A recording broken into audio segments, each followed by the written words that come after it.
Pardon me? Never played cards.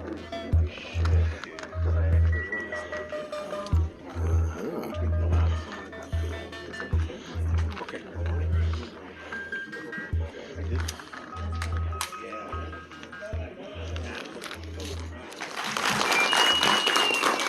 Thank you so much for coming out here tonight to watch this special screening of Dellamorte Dellamore, aka Cemetery Man.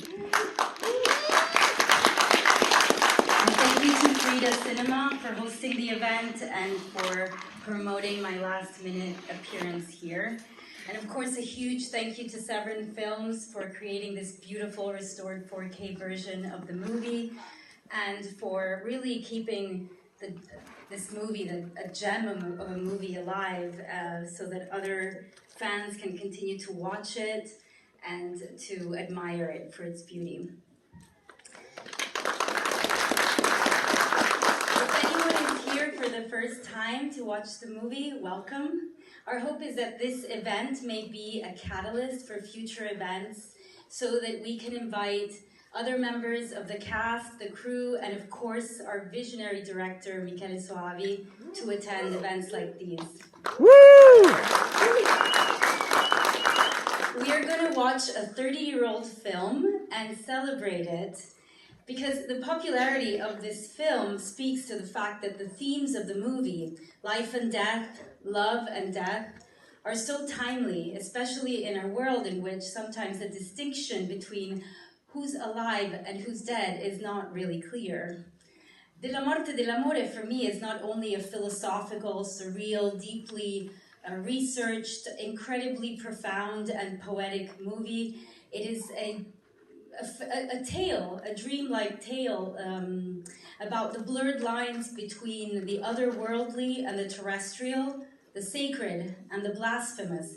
But it is also what one would truly expect from a gory, sexy, classic Italian zombie movie. So, before I go and get too head over heels about how much I love this movie, I think we can let the pictures speak for themselves and get into the bones of the movie afterwards during our Q&A session. So stick around, and thank you so much for your support, and please enjoy Dellamorte Dellamore.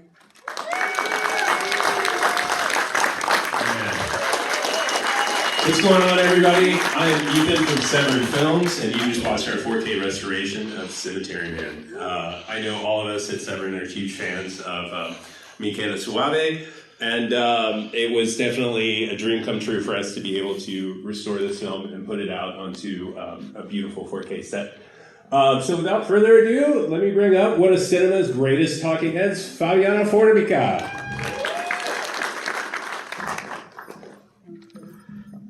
All right, Fabiana, so let's start at the beginning. How did you get the acting bug, so to speak? Yeah, so I started acting when I was 11. I went to an English-speaking school in Rome, so I just caught the acting bug at that age, young age, because it was fun and it was and I loved to do that. So when I was 14 when my drama teacher said to me, "You've got to audition for this part." There was a notice on in the front office of our school looking for a bilingual young girl for a horror movie. It was a European production filmed in Rome, and she said, "You have to audition for this." So yeah, I auditioned. I did 2 rounds with Michele. My mom was there, you know, I went with my mom, and then a few weeks later, it was summer, I remember, you know, and she told me, she kind of shouted from the balcony, you know, I was playing with other kids in our courtyard, and she's like, "You got the part," and yeah, and that was how basically I came to be involved in this wonderful movie.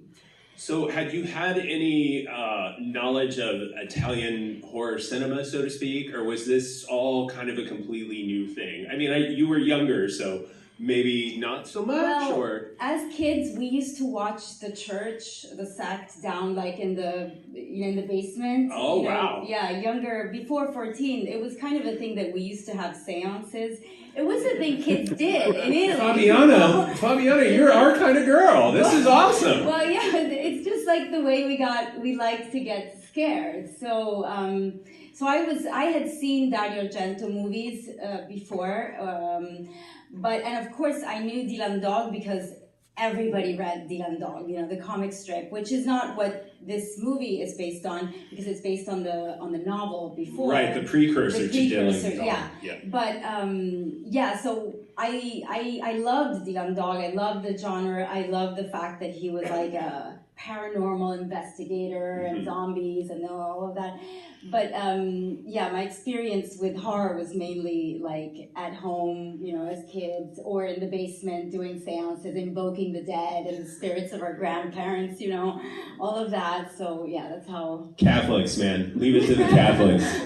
And I understand that Dylan Dog, in Italy, there were actually conventions for Dylan Dog prior to even the movie being made. So Dylan Dog was quite a phenomenon, apparently. Yeah, because the movie is from 1994 and Dylan Dog came out in 1986. So it's still huge. I mean, it's everybody remembers Dylan Dog. So. I'm sure there were many conventions. I personally didn't attend the conventions, but I had all the Dylan Dogs at home and I shared them with my younger brother. We kind of like fought over the new episodes, who's going to read it. But so it's very popular. That's awesome. So I wouldn't be doing anybody in this audience a service unless we got straight into the Noggy Vomit. So we're going to need to just know everything there is to know about the Noggy Vomit scene. A very chaotic scene, by the way. I love that the vomit scene is so popular. I didn't think it would be, but I'm glad. Yeah, it is. Watching it, like just tonight, watching it, it's very exciting. I felt very touched, really. Like it's funny. I love watching it. It's been a while since I haven't seen it in a movie theater, a very long time. So the vomit scene. I don't think anybody ever really told me what was going to go on in this movie. That makes it even better. I don't think I was really told how I was going to die, how long the makeup would be, what the vomit scene would be like. Well, they don't want to take the fun out of it. That's a very good thing. So there's so it was I did check this with somebody who knows everything about the movie in Italy. I said, was it really yogurt? And he said, yes, it was yogurt. So it was like yellow, obviously. You can see my hands. Flavored, perhaps? Yeah, well, I don't know because fortunately I didn't taste it. But, well, that's good. But yeah, it was a very interesting scene. It required a lot of coordination because of the fact that I fell back, then Claudio came with the motorcycle, so it was, very, very fast. And it did take a few takes, so there was a lot of vomit involved in that sequence. Yeah. So more than once. A lot of yogurt used, yeah. Okay, too. all right, fair enough. And man, that Fabio, he gets around too, huh? Claudio. Pardon me. Yes, Claudio is, he was, But you have a scene in the graveyard, of course, after your death where you are in the glass coffin. So what was it like being in a coffin? Yeah, so that's a really, really interesting scene. I remember I had to get into the glass coffin and I felt so cozy in there. I felt so comfortable. Like, this is like a warm hug? Yeah, it was like, oh, this is kind of cool, actually. It was nice to kind of like watch. It was like I was watching from the outside something that would inevitably happen, but I was like, oh, this is not that bad.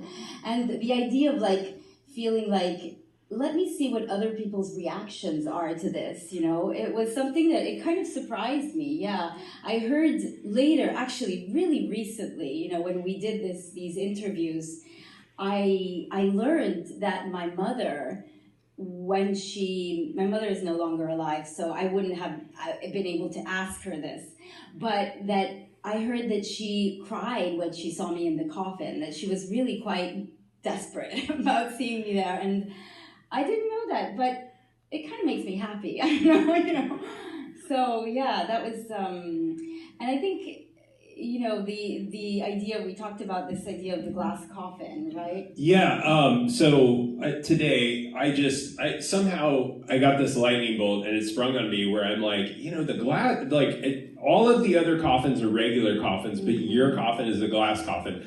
So here I am on a Friday afternoon Googling the history of the glass coffin, and man, what a fucking story, let me tell you. And I'm gonna spare you my 2-hour dissertation on the glass coffin. However, I will tell you that its first use was in a Grimm's fairy tale, and this movie is really full of a lot of, you could say, imagery that's borrowed from German Romanticism, German Expressionism, and even it has a very fairy tale vibe to it. So the idea of having the glass coffin and having you in the glass coffin, I thought was this like really interesting kind of homage to Grimm fairy tales and even Snow White, which is how the glass coffin really became popular, is that the dwarves put Snow White in a glass coffin because her beauty needs to be seen from all sides. Yeah, and what I appreciate about this film, the older I get and the more kind of, are the many nuances and the intersection between different forms of art. I mean, this is one of them. For example, the symbolism of the glass coffin, the idea of this kind of virginal, pure girl buried there who actually is not very pure at all, is quite mischievous and, you know, and comes back. And also, yeah, there are many references to art, as you mentioned, but also I learned that the glass, the kiss scene in the ossuary with the veil is a reference to the kiss, a painting by Magritte, the Belgian artist, and you know, there's a lot of like art and literature and depth to this movie, which is why every time I see it, I kind of find something new. Yeah, I definitely have to agree that I continue to watch it, and every time I see it, I see something completely different out of it, and notice little nuances that possibly I hadn't before. And that's truly Michele's vision, I believe. What are some of your maybe greatest memories of working with Michele? Well, I think Michele is a very sensitive man.